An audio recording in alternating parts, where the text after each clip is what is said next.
एक बार भगवान शंकर पृथ्वीवासियों पर कुपित हो गए और माता पार्वती को साक्षी मानकर संकल्प किया कि जब तक पृथ्वीवासी नहीं सुधरेंगे तब तक वे शंख नहीं बजाएंगे। देव जानते थे कि शंकर भगवान शंख बजाएंगे तभी बरसात होगी।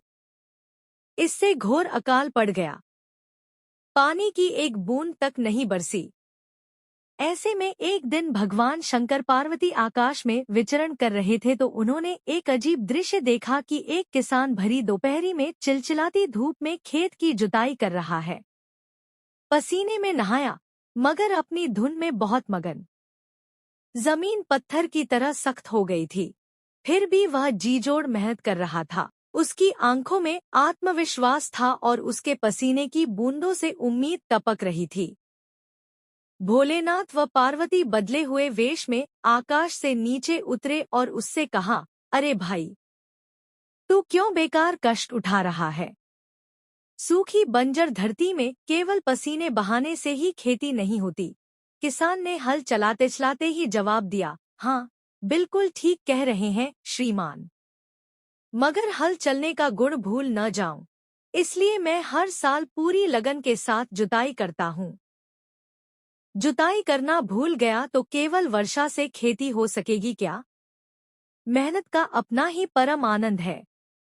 मैं लोभ के लिए खेती नहीं करता। किसान की बात सुनकर महादेव को भी लगा कि मैं भी तो परम आनंद की अनुभूति के लिए ही शंख बजाता हूँ।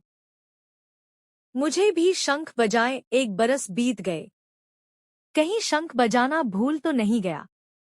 उन्होंने तुरंत अपनी झोली से शंख निकला और जोर से फूंका। चारों ओर बादल की घटाएं घुमड़ पड़ी, बिजली चमकने लगी और जोरदार बारिश होने लगी। इस वर्षा के स्वागत में किसान के पसीने की बूंदें पहले ही खेत में गिरकर चमक रही थी। किसान खुश हुआ। कोई बदल जाए तो दुखी मत होना, क्योंकि बदलना प्रकृति का नियम है। जब जिंदगी में कुछ भी समझ न आए तो सब कुछ परमात्मा पर छोड़ देना। परमात्मा से कभी कुछ मत मांगो, क्योंकि वह जानता है आपको क्या देना है। बुरे समय में यह मत सोचो कि कौन सा देगा, बल्कि यह सोचो कि अब कौन सा छोड़कर जाएगा। अगर परमात्मा खुश हो तो वह सरताज बना देता है, अगर रूठ जाए तो दर दर का मोहताज बना देता है।